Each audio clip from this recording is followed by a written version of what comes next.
The sound wasn't thunder, it wasn't the rain slamming into the pavement, it wasn't even the siren cutting through the night.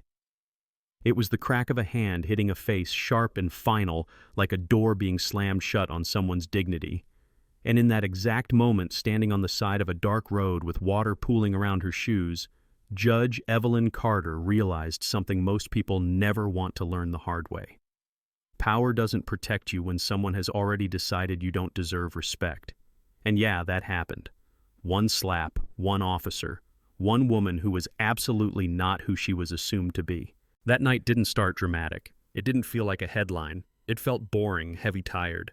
Evelyn had been on her feet since before sunrise, back-to-back hearings, a sentencing that drained the room meetings that went nowhere. The kind of day where your brain feels cooked and your patience is on fumes.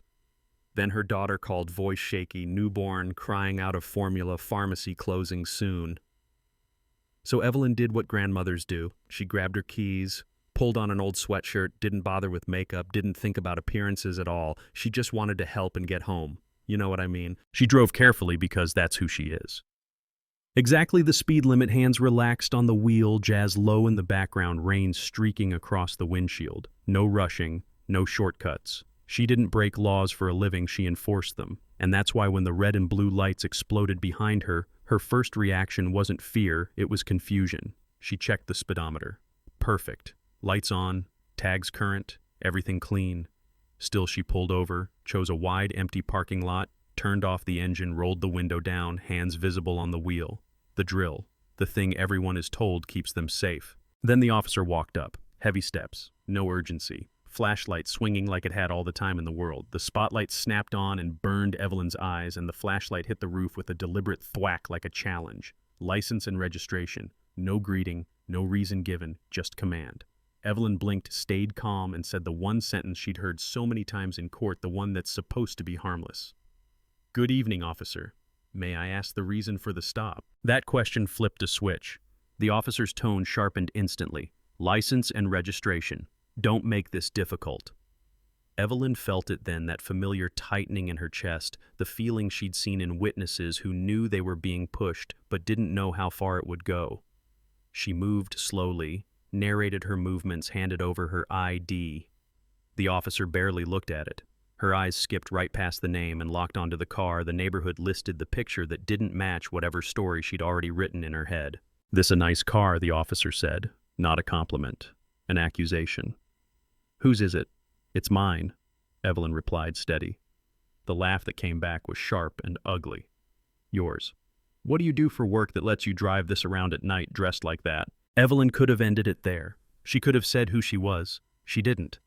Because in that moment she wasn't trying to win. She was trying to get home without escalating a situation with someone who clearly wanted control more than truth. "I work for the state," she said. That wasn't enough. It never is when someone is looking for a reason. The officer leaned in closer, hand near her belt. "You got a busted taillight." Evelyn almost sighed. "My dashboard indicates all lights are functional." The officer's jaw tightened. She wasn't used to calm. She was used to fear tears, anger, something she could point to later and say, "See, that's why." Instead, she had a woman who didn't flinch. "Step out of the vehicle. For a taillight, step out or I'll remove you." Evelyn knew what that line meant. She unbuckled slowly and stepped into the rain. And when she stood up straight, something shifted. She wasn't trying to dominate, but she carried herself the way people do when they've spent a lifetime refusing to be reduced. The officer noticed. You could see it in her eyes. Hands on the hood. "Officer, this is harassment," Evelyn said, voice lower now, steadier. "I'm willing to comply with a sobriety test if you have cause, but I won't be treated like a criminal without probable cause." "You got an attitude problem," the officer snapped. "I have a constitutional problem," Evelyn replied. That's when Evelyn said the officer's name.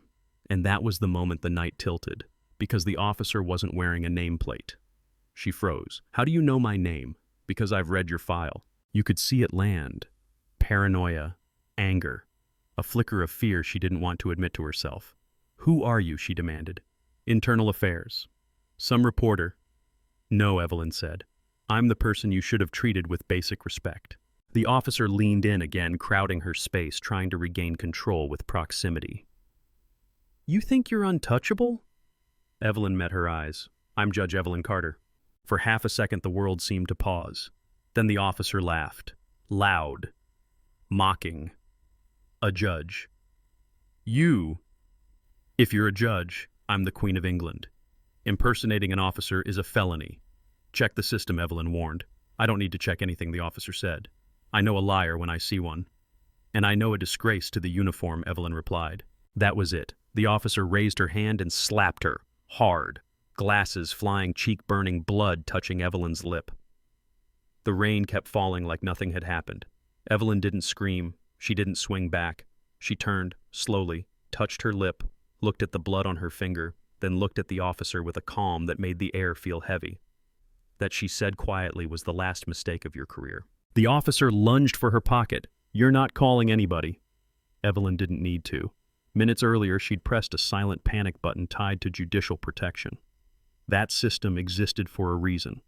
And suddenly the reason was screaming down the road in the form of engines and headlights. Black SUVs flooded the lot. A state patrol unit blocked the exit. Doors flew open, voices boomed, hands up, now. The officer froze as red laser dots danced across her chest. A man stepped forward, calm, controlled. Judge Carter, are you safe? She struck me, Evelyn said. Fabricated the stop, attempted an illegal search. Process her, Evelyn added, looking at the officer. Here, by the book. The cuffs went on tight, not friendly tight, real tight. The officer screamed about being law enforcement, about resisting, about mistakes. Nobody argued. And then right on cue, a supervisor rolled in. Confident stride, fake smile. Let's all calm down. We'll handle this internally. Evelyn turned towards him, cheek-swelling rain dripping off her sweatshirt. Internally, she repeated. Like you handled her last complaints, like the missing files, the broken body cams, the supervisor's face drained of color. The officer tried one last trick even in cuffs. Body cam malfunctioned, she said with a smirk. So, it's her word against mine. For a second, the supervisor relaxed. Then Evelyn pointed to her car. It records everything.